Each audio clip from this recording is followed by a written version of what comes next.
Today we're going to be using mushrooms, and because mushrooms can be grown in rye or peat over rye, they can have some gluten residues on the outside, so you need to make sure that you wash your mushrooms before you use them.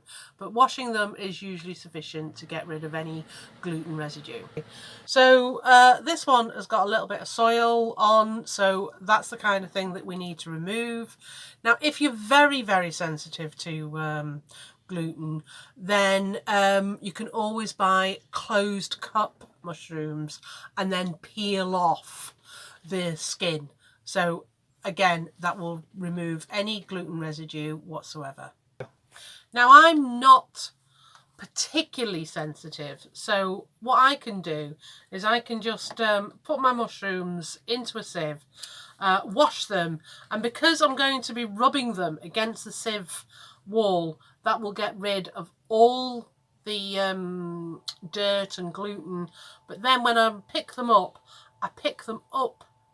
give them another quick wash in clean water, and then I'll use them just to get rid of any gluten that you have on them. Okay, so I'm going to be using 400 grams of mushrooms, so I will be wanting 200 grams of onion for this dish. So I'm just going to roughly chop this and then I'll put it into our little blender.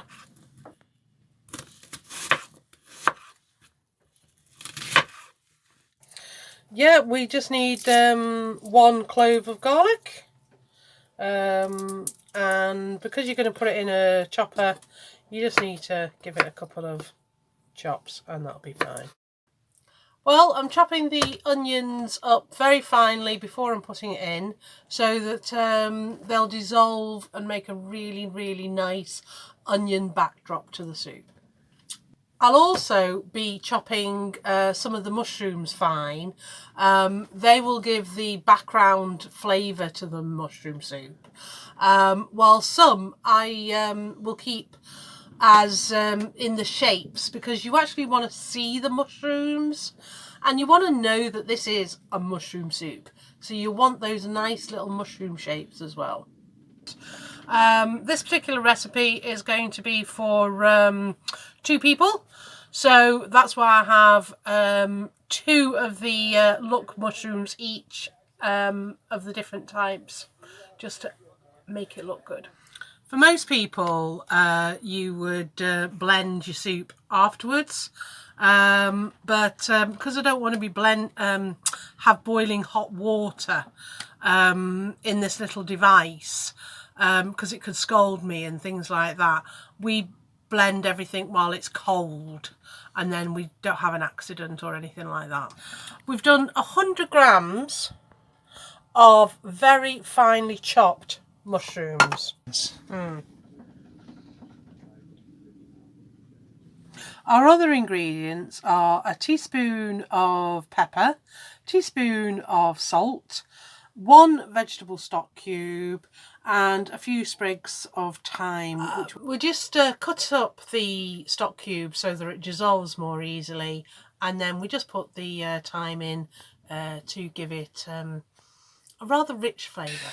Right, so we're just going to pour in about a tablespoon really, of oil. To that, pour those in.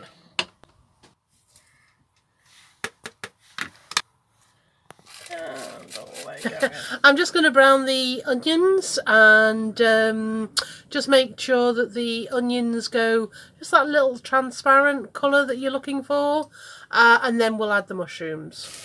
So my onions are drying out a little bit, so I'm just going to add about a tablespoon of water.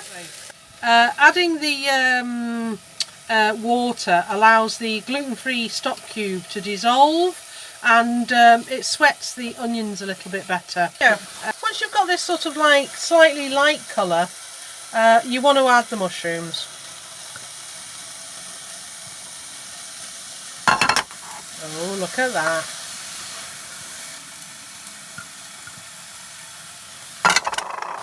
We'll give them 1 or 2 stirs just to mix them together, and then we just pour boiling water and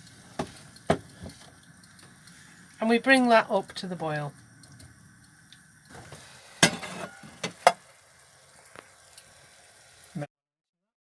Right, so I've just added the thyme, and as you can see, it's just coming up to the boil. Now, because we want to keep gas down to an absolute minimum, what we'll do is we'll put this into Wanda, our Wanda bag.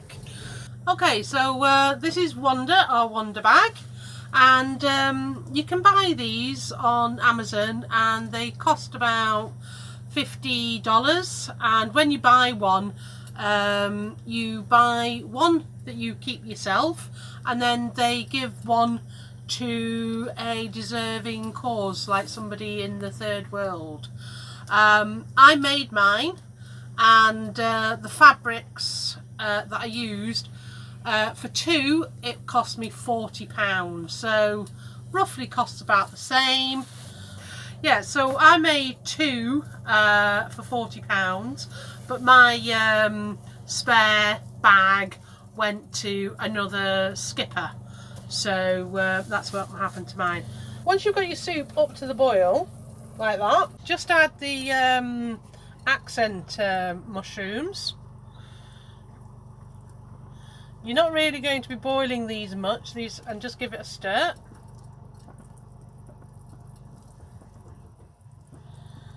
And now we're going to turn off the gas and put the whole thing in Wanda bag. You can also do this with towels or something like that, but the main point of these bags is that you can just tie them all up and keep your food nice and warm, and you're not using gas to carry on the cooking. Obviously, if you're in a land-based house, then you might not have such a big concern about your gas consumption, but here on Salty Lass, power and gas is one of the commodities which just costs a lot more money, so keeping it costs down is all good, really. Okay, so I'm going to leave this for an hour to let the flavours come out, and then it'll be ready to serve.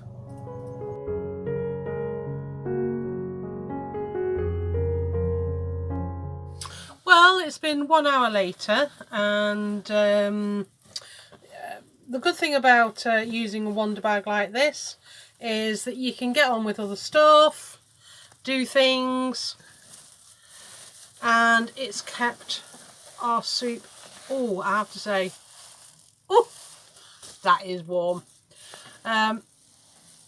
Very warm indeed. Oh, look at that.